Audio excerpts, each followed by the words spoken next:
Hello, everyone. Welcome and thank you for joining us for today's webinar, Evolving Tools for Bedbug Control, Technology, Treatment, and Sustainability. My name is Jennifer Wells, Project Coordinator here at the National Environmental Health Association, and I will be your host today. To begin today's webinar, I'll highlight the partnership between two organizations that made this webinar possible and provide a brief overview of each. Then I'll introduce today's speaker who has a great presentation planned for you, and we will have a Q&A session following their presentation. As we come to the end, we'll provide a few final announcements on upcoming opportunities. Just a few housekeeping items before we get started. So please note that this webinar is being recorded. The recording will be uploaded onto the NEHA Vectors and Pests webinar page. And you can also find upcoming webinars and recordings to previous webinars here as well. If you have any questions for our speaker during the presentation, please use the Q&A box at the bottom of your screen to submit your questions, and we'll attend to them after the presentation. And at the conclusion of the webinar, you'll receive a link to take part in an evaluation survey to provide feedback and comments on today's webinar. So we ask that you take the time to let us know how we can continue to meet your needs as an organization. This webinar is brought to you in part through a collaboration between Gulf South Vector and NEHA through grant funding from the Centers of Disease Control and Prevention. Now I'll quickly share some information about both organizations. The mission at the Gulf South Vector Educational Center for Training, Outreach, and Resources, or VECTOR for short, is to forge a robust, innovative, multidisciplinary, and cooperative regional network. They aim to provide innovative training and resources to professionals and students, creating a unified workforce that enhances regional capacity to monitor and respond to vector-borne disease threats. So if you want to know more about this organization or sign up for their newsletter, you can scan the QR code or visit their webpage at vectoroutreach.org. The National Environmental Health Association is the professional home for people working to protect the public's health and environment. We've been around since 1937, supporting thousands of members in government, industry, and academia. And our mission is to build healthy environments, protect communities, and empower professionals through education, credentials, and advocacy. If you're not yet a NEHA member, we invite you to join our community that helps you grow, connect, and make a difference. And to learn more about enrolling in one of our nationally recognized credentials, certifications, or trainings, please visit neha.org/products. And we are thrilled to invite you to NEHA's annual educational conference and exhibition, Woven Strong, the Environmental Health Tapestry, August 3rd to 6th, 2026 in Kansas City, Missouri. This year's theme embodies how every thread, our expertise, experiences, and innovations interlace to create a stronger, more resilient future in environmental public health. So at AEC 2026, you can discover the latest research and best practices from across the field, gain fresh perspectives, and leave with practical ideas you can put into action. And of course, connect with peers, mentors, and partners. Early bird registration is open now, so we encourage you to check out all of the conference offerings and register for the event. And early bird registration will close on March 25th. So before I introduce our speaker for today, I'd like to share the learning objectives for this webinar. So after today's session, you should be able to understand recent advances in bug control, including new insecticides, detection tools, and integrated management strategies. Analyze the environmental impacts of bedbug infestations and control methods. Evaluate key considerations for selecting and implementing emerging technologies in real-world settings, and apply evidence-based practices and new tools to improve program efficiency, long-term management, and decision-making. Now, I'm excited to introduce and welcome our speaker for today, Dr. Aaron Ashbrook. Dr. Ashbrook is an assistant professor of urban peri-urban entomology at Louisiana State University. He has over 13 years of experience studying and managing bedbugs in a variety of settings. Dr. Ashbrook's program focuses on understanding and improving different reduced risk structural pest management strategies, including heat and fungal entomopathogens for better pest control outcomes. So, with all of that, I will hand it over to you, Dr. Ashbrook. Thank you, Jennifer, and thank you all for coming to the next session today. I'm excited to talk with y'all a little bit more about bed bugs. And so I'm going to go ahead and share screen and just dive right on in. Let me go ahead and advance the slide. And what I first want to talk about is, I know we're going to be talking about new technologies, new research, is I actually want to go look back at the past, in particular with the reference of bedbug management. And the reason why is because our historical bedbug management practices do currently influence bedbug IPM today. And of course, I'll tell you why. Now, historically, bedbugs were very common. You could acquire them in a variety of different settings. We didn't have very good management strategies for bedbug control. So I'll give you an example. One of the things I found interesting with bedbug history is that if you had a brass bed, you were considered high society because a brass bed was less likely to have a bedbug or bedbugs climb on it because of the smooth surfaces. And this just reemphasizes that we did not have very good practices for them if we're looking for surfaces to keep them away from us. Now, when that changed is the advent of the use of DDT. We started to use broad spectrum insecticides for bedbug control as well as insect control in general. And through the use of DDT, we were able to eliminate many bedbug populations globally from different developed countries around the world. Now, after we removed DDT from the market, we used other insecticides for bedbug control. Now, one of the most common ones were organophosphates, as well as carbamates. Now, organophosphates are still used for bedbug control in certain settings, but we'll talk about some of those changes and how that relates to bedbug management. Essentially, nobody can be present if an organophosphate is used for bedbugs. And the reason why is in this second half of this image here. You can see that the chemical warfare agents, such as sarin gas, that are, of course, would impact humans, they would impact us through toxic effects, are similar in structure to these organophosphate insecticides. And because of that effect that it would have on humans, we ultimately changed our pest management practices in the indoor setting. So in 1996, we had the Food Quality Protection Act. This set insecticide concentration tolerances for food in the production environment, in agriculture, but it also changed how we did pest management in the indoor environment. Essentially, we were no longer using organophosphates and carbamates in the indoor environment because of those effects it would have on humans, as well as some other insecticides. We then transitioned to using pyrethroid insecticides, type 1 and type 2 pyrethroids. You can see some of the different pyrethroids that are commonly used today. Cypermethrin, deltamethrin, they should be common ones that you may have encountered previously. Bifenthrin, that is another one, as well as permethrin. So this is what we had for bedbugs when they started to resurge on a global scale.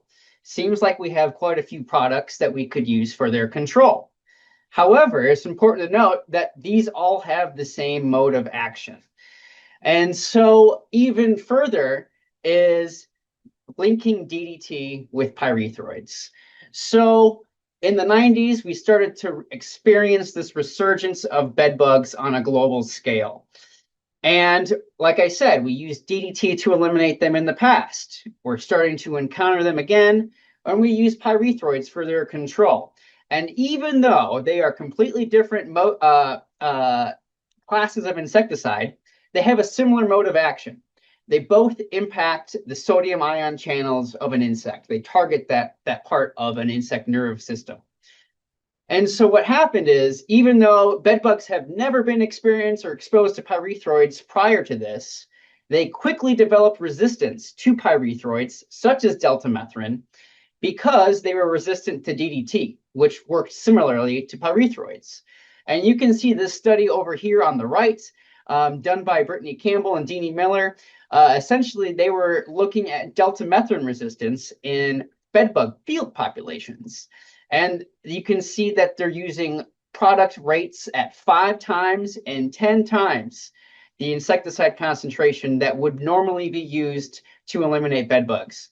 And they're only getting between 30 and 40% mortality. And so this just reinforces how resistant bed bugs had become to commonly used insecticides. And so these management challenges with bed bugs in general led us to the use of integrated pest management, combining chemical and non-chemical control techniques for better bed bug management outcomes. And we did talk a little bit about what a bed bug IPM program looks like in the last session.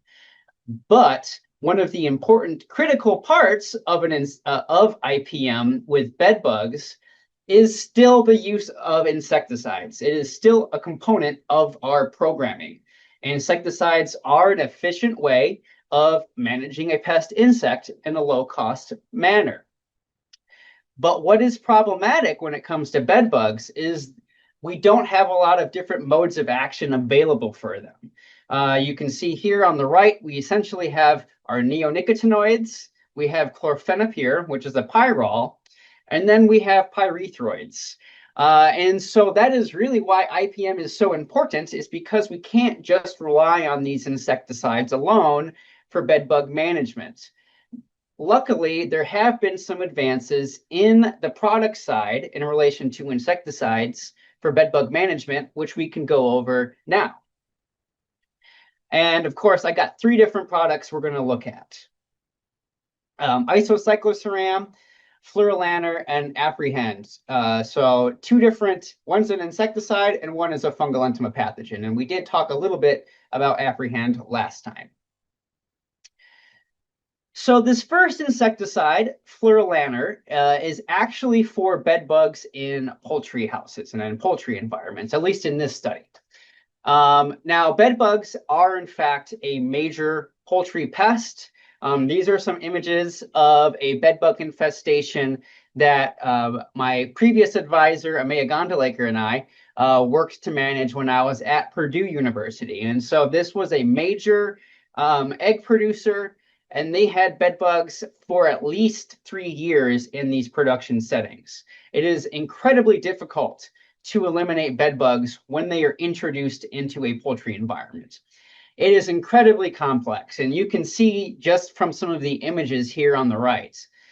We had bed bugs hanging out on electrical wiring, on the physical cages themselves, water mains. They would be in the cage structure itself, in between the cracks and crevices. And essentially, we don't have good management practices for poultry and bed bugs. The traditional strategies that we would use in an indoor production or an indoor setting for structures does not work. We can't use climb up interceptors because the birds, they're curious, they're going to knock the traps over, they're going to move them around. There's dust in the poultry house. This allows birds to behave more naturally. They like to dust bathe. And so that would impact the efficacy of the insecticide. And so essentially, we need alternative approaches for managing bed bugs in poultry production environments, not only for the welfare of the birds, but also for the safety of the workers that are working in these environments. They need to be sure that they're not going to be potentially bringing bed bugs back home with them. Now, Fluorolanur, this is a newer insecticide. It is in the isoxazoline class of insecticides. And we'll talk a little bit more about that in the coming slides. Now, where this had been used previously is with cats and fleas. And so that should give you an idea about the safety profile of this product, because not a lot of insecticides are able to be used with cats just because of their differences in biology and for flea management. Now, also, this could be used for poultry and mites. They used it for northern fowl mite, but it had never been tested against bed bugs before. And so essentially in the study that was led by Dr. Maria Gonzalez Morales, this was done at NC State University. They conducted feeding bioassays with this assay setup you can see here on the right, using both fluorolaner and ivermectin suspended in blood just to get an idea of its efficacy. They also tested fluorolaner in chickens. So they would feed the chickens a dose of fluorolaner, and then 1 week later, they would dose them again. And this is how it would be used in a poultry production environment. And then they would feed bed bugs on the poultry at different times. Now, first, what I'm showing you here is the results of the bioassays comparing the efficacy of fluorolaner and ivermectin. And you can see that fluorolaner is much more efficacious than ivermectin for killing bed bugs. So this indeed shows a lot of promise. Now, when they tested fluorolaner with chickens and bed bugs, they found that they were able to kill bed bugs almost at 100% rate in 30 minutes after that feeding. They then would feed more bed bugs on those chickens over time, those same treated chickens.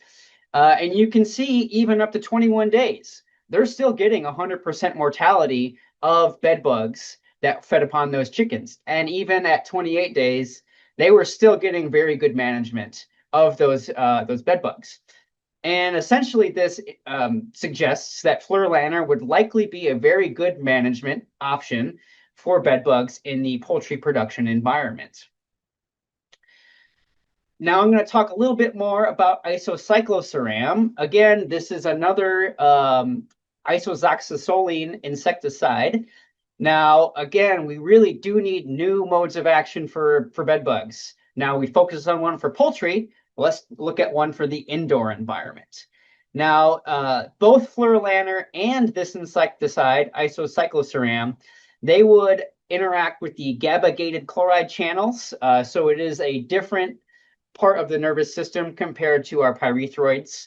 Now, what is interesting about this insecticide, I've used it with cockroaches before, is that it induces the rigid paralysis that we would typically associate with pyrethroids, at least initially.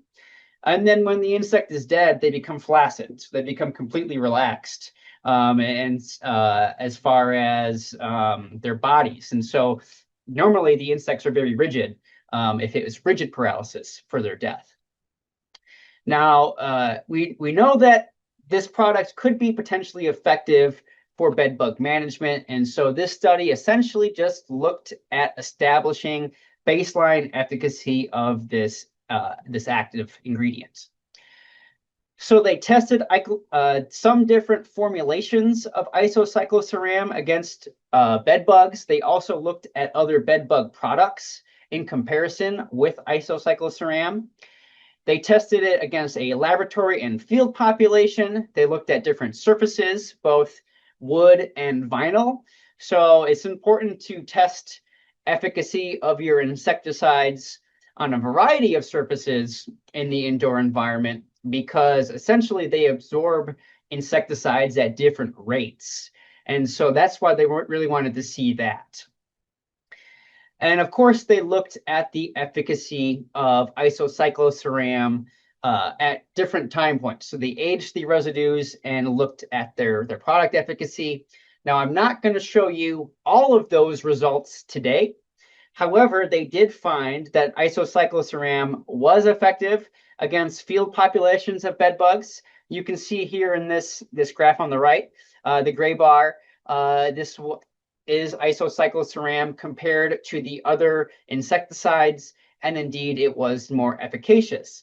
And this is some work that was done at the University of Rutgers.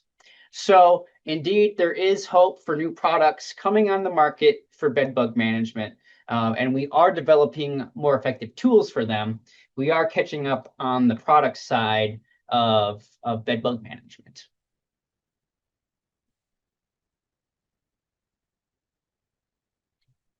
So I'm going to talk a little bit about an interesting study that I feel like y'all are going to like because it is about the interaction of bed bugs and long-lasting insecticide-treated bed nets for malaria protection. And this is some work that was done by Dr. Christopher Hayes at NC State University. And so malaria-challenged areas are also impacted by other pest insects. And there is a whole slew of them, but an example for this study, they're focusing on bed bugs. Now, in communities that use bed nets, it is in fact more likely to have people to adopt these bed nets if they will affect other pest insects as well. So if somebody is using bed nets for malaria and mosquitoes, they're also going to kill bed bugs, they're going to kill cockroaches. You can get people to adopt the usage of them at a higher rate. And this has been indeed shown previously. However, in the early 2000s, the CDC discouraged the usage of bed nets for other pest insects because essentially when the bed nets do not kill these secondary pest insects, as it started to occur with bed bugs, for example, people stop using the bed nets in general. And of course, that would result in them being exposed to malarial vectoring mosquitoes. So in this study, led by Dr. Hayes, again, this is at NC State University, they looked at bed bugs and their resistance profiles in relation to these bed nets. Now, remember, we talked earlier about how bed bugs, they're resistant to DDT, they're resistant to pyrethroids, and that's what historically bed nets have been treated with or currently are treated with. Of course, there are some other modes of action, but pyrethroids still are used for treating bed nets. And so in this study, Chris was wanting to see how do bed bugs and long-lasting insecticide bed nets interact with each other. And this is really cool because I'm going to show you this design here, but think about bed bugs. They're very small, they're flat when they are unfed, so they can very easily get through that net, but when they obtain a blood meal, they gain up to 300% in size. Are they going to be able to get through that net after they obtain a blood meal? Are they going to be able to get through with the presence of an insecticide or not? Could there be some repellency associated with that pyrethroid? And so essentially in this study, they looked at 3 different types of bed nets and the efficacy of these bed nets in killing bed bugs in both lab and field strains, and if it affected their ability to obtain a blood meal or cross the barrier. So what they found, and again, I'm not showing all of the results for this publication, but they found that bed bugs of all sizes were able to pass through all 3 types of bed nets that they tested.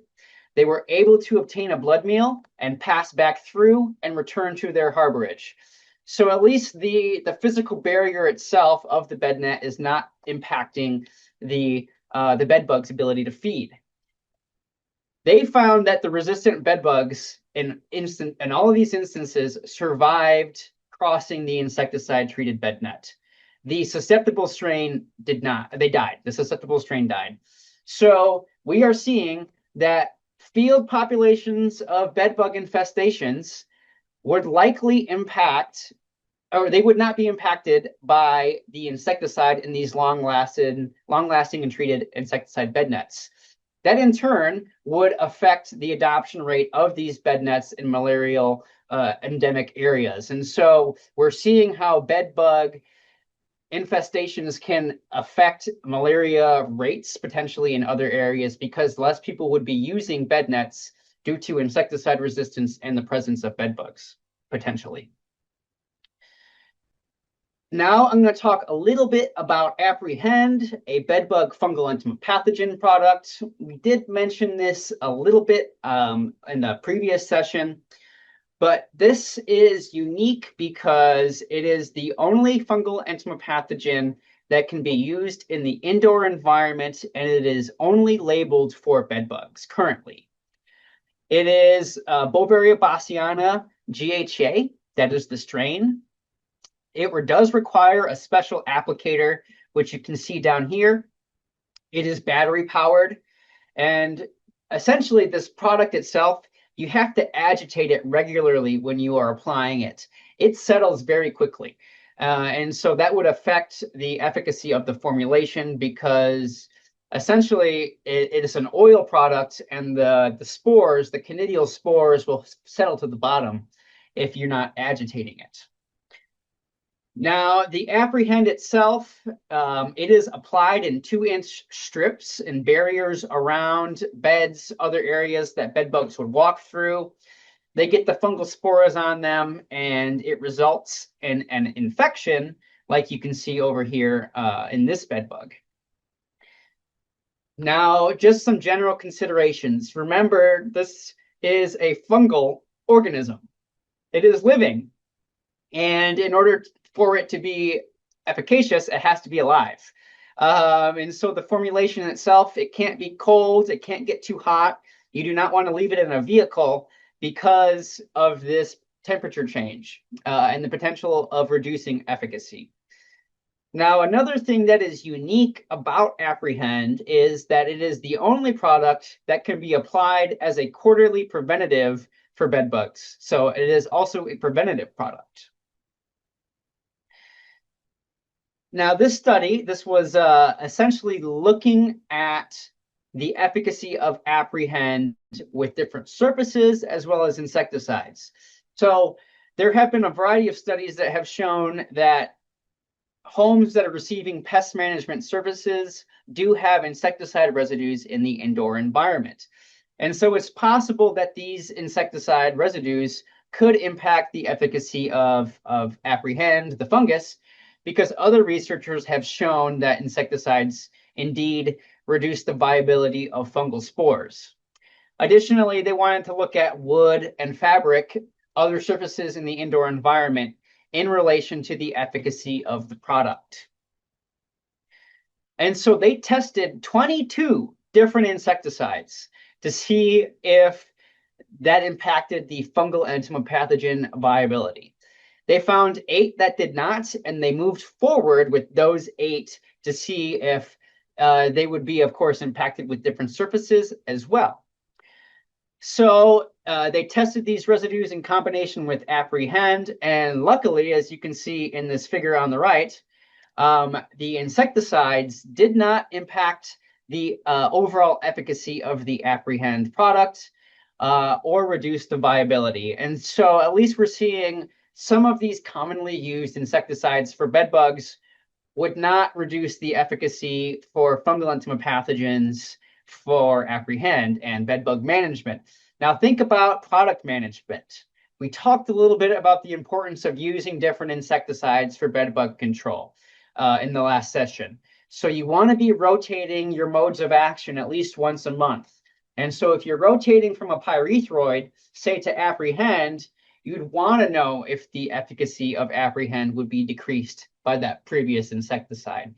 And at least we can see for these ones here, Alpine, Bedlam, Crossfire, Spectrum, and Tempered, that Apprehend, their efficacy is not impacted by some of these insecticides. So it's good. We'll be able to rotate with some of these neurotoxins and Apprehend for insecticide resistance management with bed bugs.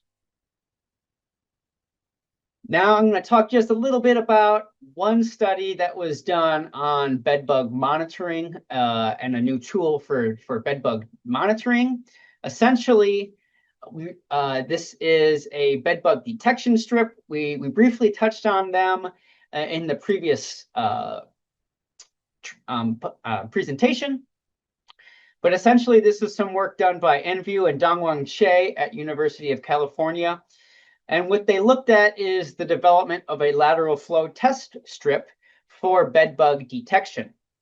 Essentially, this is very similar to a bed bug test for COVID. I've even used these before in my lab. It functions very similarly, at least in setup.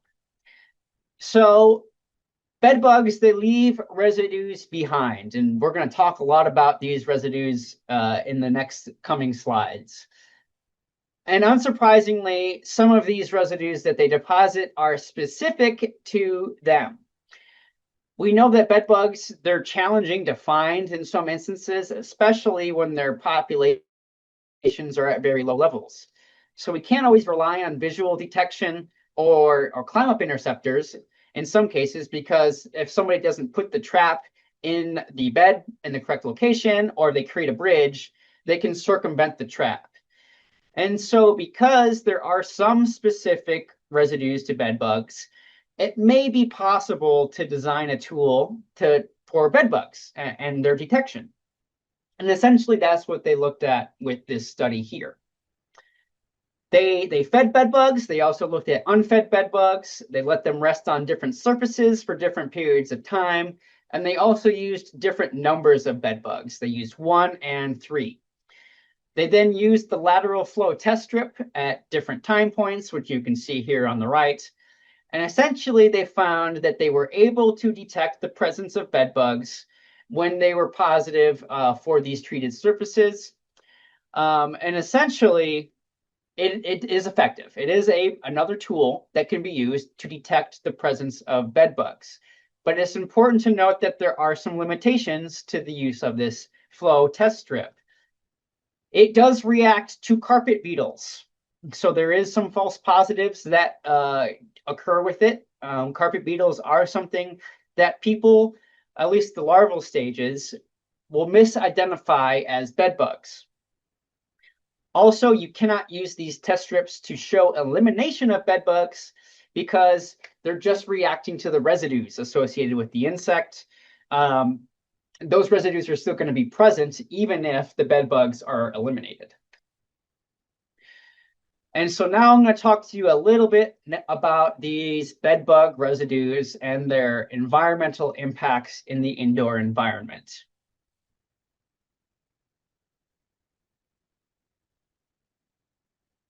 So I actually have to start with bed bug aggregations. It actually does lead to these contaminants. But we know that bed bugs like to form aggregations. They like to hang out with each other. One of the reasons why is stigmotaxis. They have a positive response to contact on all sides. And this is done to help reduce desiccation. We also know that bed bugs and bugs in general, true bugs, they like to use aggregation pheromones. And we had scientists back in the 70s had determined some of these aggregation pheromones, but we were never able to develop a true aggregation lure for bed bugs. And that's because there's likely a component that is missing from that aggregation pheromone. And what is that mechanism? What is missing there? And so now I'm going to talk to you a little bit about some work done by Gerhard Gries, and he is at University of Simon Fraser. And so essentially, they identified what was missing in the bedbug aggregation pheromone. First, what they did is they checked bedbug exuvia, the cast skins, for attraction, the molts.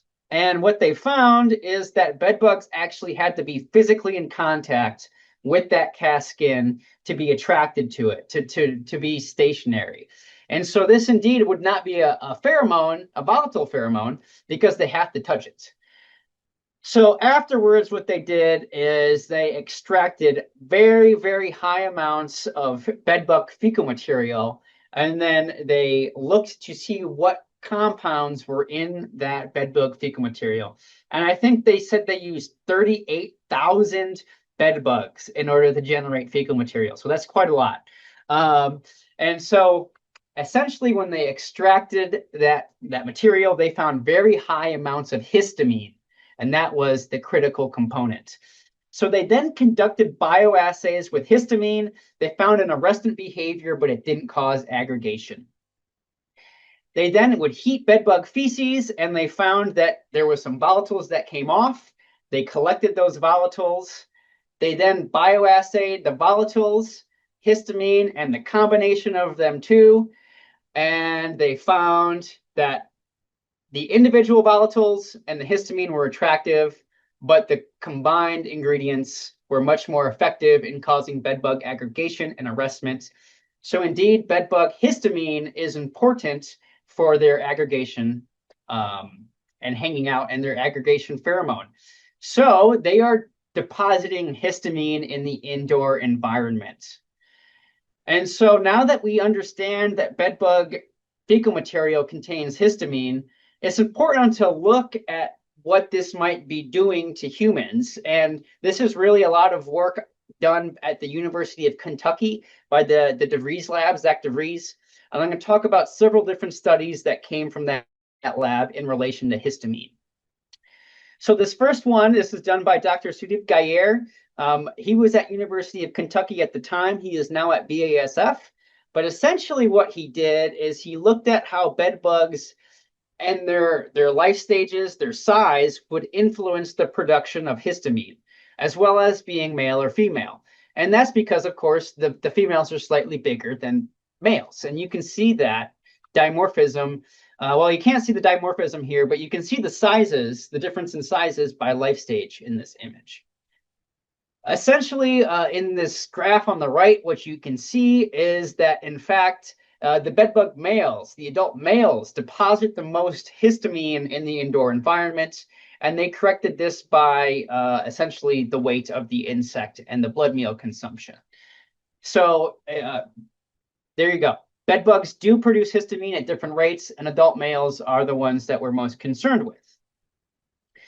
Now, do other insects produce histamine in the indoor environment? And so this is, again, from University of Kentucky, a study by Simona Principato, and she was looking at essentially all types of different common indoor pest insects to see if they created histamine in the indoor environment. You can see a list of those insects on the right, and only true bugs that are blood feeders deposited histamine in the indoor environment. So only bed bugs, the tropical bed bug, and bed bug relatives, as well as kissing bugs, deposited histamine in the indoor environment. No other blood feeder did, no other indoor insect did. Now, they want also another study following up, looking at how histamine was distributed in the indoor environment. Now, this is a study led by Dr. Jonalyn Gordon, and she's at the University of Florida. And essentially what they did is looked at different areas around infested and uninfested homes in basically by collecting dust. They would then look at the concentration of histamine in these different dust samples in these different types of homes. And that they found that essentially where bed bugs were aggregated, you were finding more histamine. And as you went further away from those areas, the amount of histamine decreased. So one more study on indoor allergens, again, led by Jonalyn Gordon. We know now that histamine is being deposited indoors. Another mechanism for allergenicity with invertebrates is tropomyosin. This is muscle protein, and it's not problematic when it's sourced from mammals, but it is when it's sourced from invertebrates. So think about seafood and anaphylaxis for some sensitive individuals. And so it could be possible that bedbug cadavers or bedbugs themselves contain tropomyosin in some capacity because it is an invertebrate muscle protein. And so essentially they looked at different components of bedbugs, and they found that if you fractured a body, a bedbug cadaver, it released high amounts of tropomyosin in the indoor environment. And then if you looked at this over time, bedbug cadavers would continue to release tropomyosin. So it just reinforces the need for cleaning up bedbug residues, histamine, but also their cadavers, because it's a source of tropomyosin. Also, potentially an indoor environment or allergen for humans. And so there's this emerging evidence that bed bugs are causing indoor contamination, indoor allergens for humans. We don't particularly understand the effects of bedbug histamine, bedbug tropomyosin yet for humans, but this will be a continuing area of study as well. But this just implicates more of a health effect with bed bugs as well, beyond just biting and blood feeding. So now I'm going to talk a little bit about evidence-based bed bug management to wrap up this session. So I mentioned bedbug IPM and the importance of using IPM, not only in this session, but in the last. And this is a review of what an IPM program for bedbugs looks like. You do an initial inspection. You then use your non-chemical tools. You apply your insecticide. You wait 10 to 14 days. This allows eggs to hatch, bedbugs to move. You do a follow-up inspection and you retreat as needed.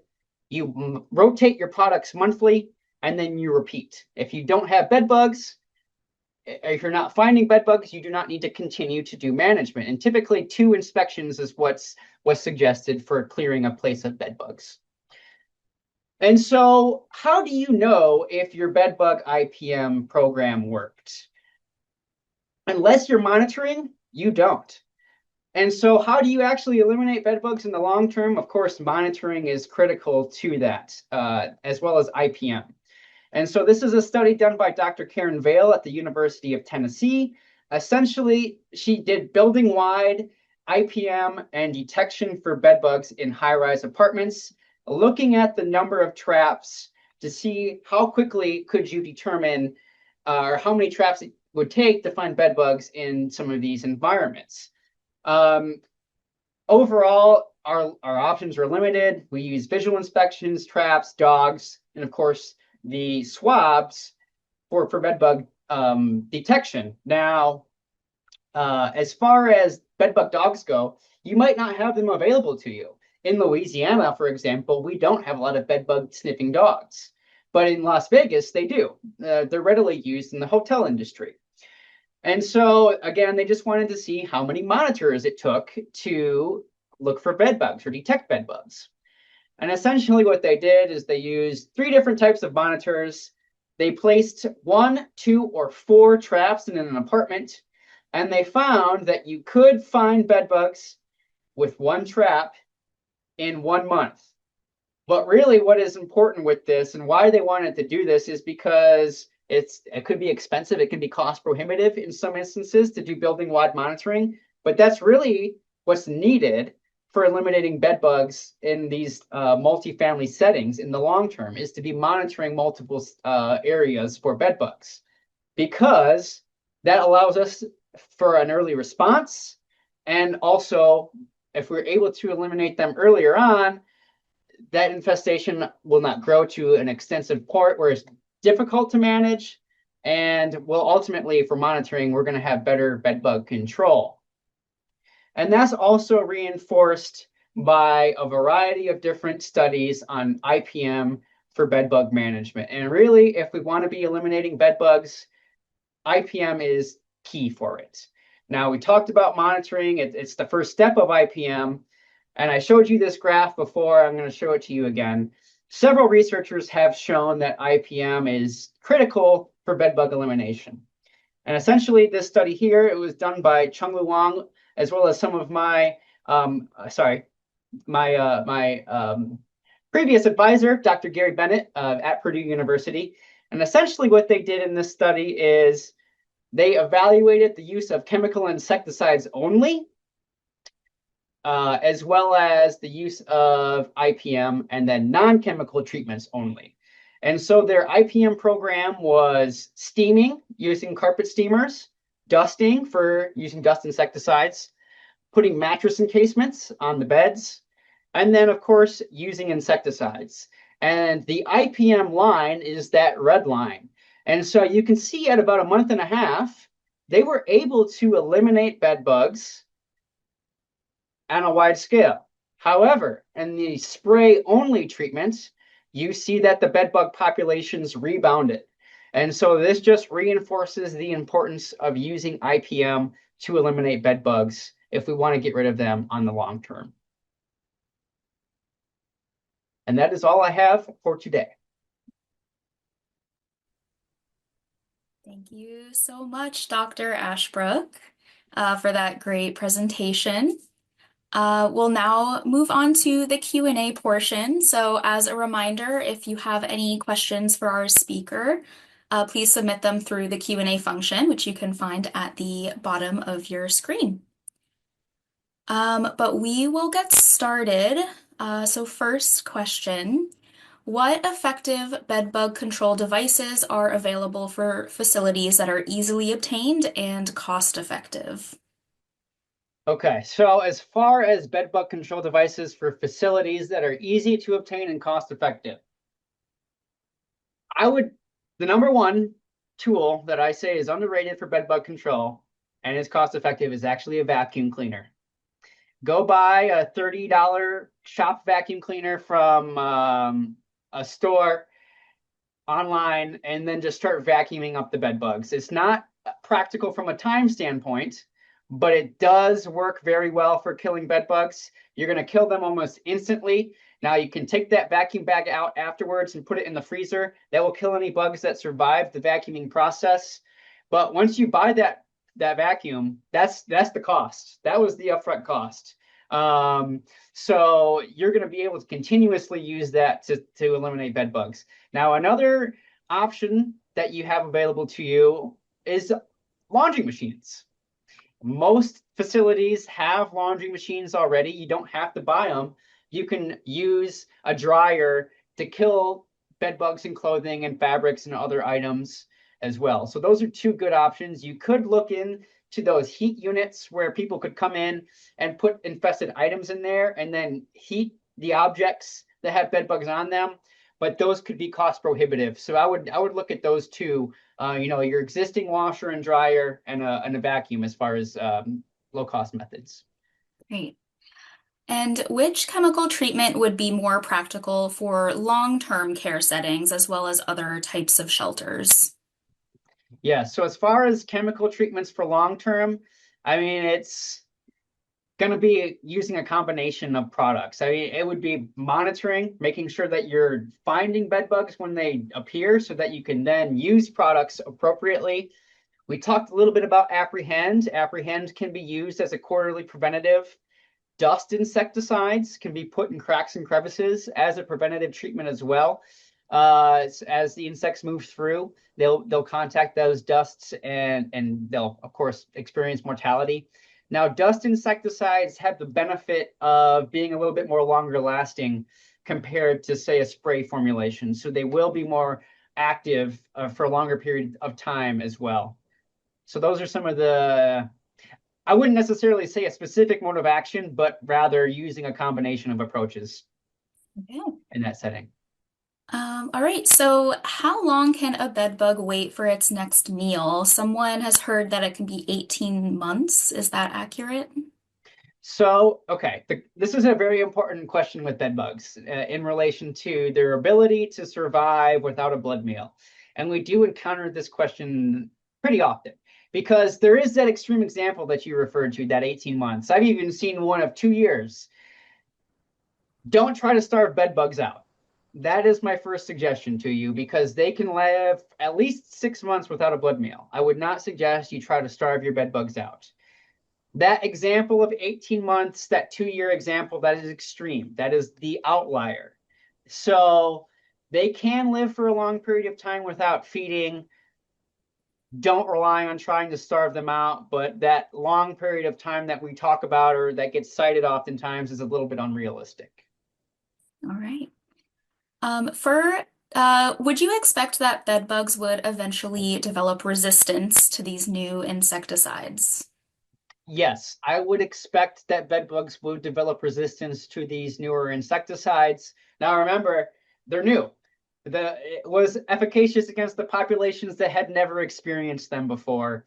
And so just like you're alluding to in your question, it's likely that they would become resistant to some of these newer insecticides in the long term. And that just reinforces the importance of using IPM. We want to make sure that these products that are effective for bed bugs stay effective. And by doing that, in order to do that, it's using non-chemical tools, not only relying on those sprays, but also product rotation, using different modes of action. Have there been studies looking at effects of systematically treated poultry on human health after consumption? That's a good question. So there has been a study about the insecticide dynamics in the chickens before for during testing, and I believe they basically showed that it was at lower concentrations that were acceptable. Now, I assume that before these birds went to market, there would probably be a period of time where they were not provided with the insecticides, so that there would not be a risk of bioaccumulation in the tissue or the eggs. Okay. Why do chickens not eat bed bugs? Meaning, why are Ah, they not mitigating it themselves? that's a great question. So, I did not get to talk about all of the practices that go into poultry in this presentation, but they do clip the beaks of the birds in these settings, and we actually we would try to feed the bed bugs to the chickens just to see if they could actually pick them up, and they can't. They cannot actually pick up the bugs because of their clipped beaks. And the reason why they clip the beaks is so that they don't attack each other in those settings. Got it. Well, they'll still attack each other, but they'll be less aggressive. Okay. Why do they discontinue net use for failure to decline secondary pests? So the idea with the bed net, I guess, can you repeat the question? I'm pretty sure I get it, but I want to make sure I'm answering it. Yeah, why do they discontinue net use for failure to decline secondary pests? So the idea is that individuals who are using bed nets, they're hot. And so when you're using a bed net to protect yourself at nighttime, it's kind of hot and it's uncomfortable, it's stuffy. And so if it is providing more benefits than just killing mosquitoes, people are more likely to adopt them. Whether that be, cockroaches, fleas, bed bugs, any type of indoor pest. And that would make sense, right? You're more likely yourself to adopt something if it's going to have multiple uses. Right. So how are dogs used to detect bed bugs? Is it by smell? Yeah, so that is a good question. They use odorants for bed bugs in order to detect them. And initially, I will say that bed bug sniffing dogs they're given a bad rap. The technology, the research has come a long ways. They are pretty effective if they are trained appropriately. They use a variety of different materials for it. It was pretty cool. I gave a talk, excuse me, to the LA Working Dogs, Las Vegas Working Dogs Association. They use a synthetic lure first. I think it's like a super stimuli lure, so it's super concentrated, and then they will use live bugs, maybe like 5 bugs, and then they'll use like 1 bug, and then they'll use either fecal material or eggs or a dead bug. They can kind of train in the dogs to search for certain types of stimuli, and so they'll use it. Basically, they will imprint. That's what the appropriate term is. They will imprint the odorant on the dog, and then they'll go out and do the inspections with them. Interesting. Do you have any suggestions for homeless shelters? Yeah, so as far as homeless shelters go, you are in a high turnover area where people are going to be coming in with bed bugs on them potentially, as well as in their stuff. So monitors, you're going to have, I would say, have the beds, almost every bed, on some type of interceptor trap so that bed bugs could be caught as they move on or off the beds, and also so you know they're present. Now, when the individual comes in, if you have a washer or a dryer, you have one of those heatable units, you can take their possessions. If they're infested with bed bugs in particular, you can treat them, you can heat them and get rid of the bed bugs that way. And your third option, of course, is going to be, or your third suggestion, I'd say, is maybe you can give them a change of clothes, right? And so if they have bed bugs on their clothes, you can wash their clothes, the same type of idea. And so that way, at least we're treating all of their stuff, all of their possessions, and that in theory would reduce the potential of introductions. Okay, so does apprehend require a humid environment to sustain and thrive? That's a good question. So apprehend efficacy does decrease at low humidity. It is more efficacious at higher humidity, but that is why it's an oil formulation. And so the oil formulation does help produce some protection, helps ensure some viability with the product. So that does help in these lower humidity situations. Is there a predicted rise in bedbug calls over the next few years, or are they beginning to stabilize? That's a good question. I believe they continue to go up, and it depends on where you're at. So there are certain areas in the country that tend to just have more bedbug issues than others. I think it's in places where people spend a lot more time indoors, and that would make sense. If the weather is not ideal, you're indoors more, you're feeding more bedbugs, and that would allow them to proliferate. So although we have caught up with bedbugs in some capacities, they are still very problematic pests. Unfortunately, we're running out of time, so I think we have time for one more. Um, Last minute one. I recently heard about a firehouse that was infested with bed bugs. Are there other places of work that are similarly susceptible? So, yeah, this is a great question about places of work. Basically, and we talked a little bit about this in the last session, is that bed bugs come from people.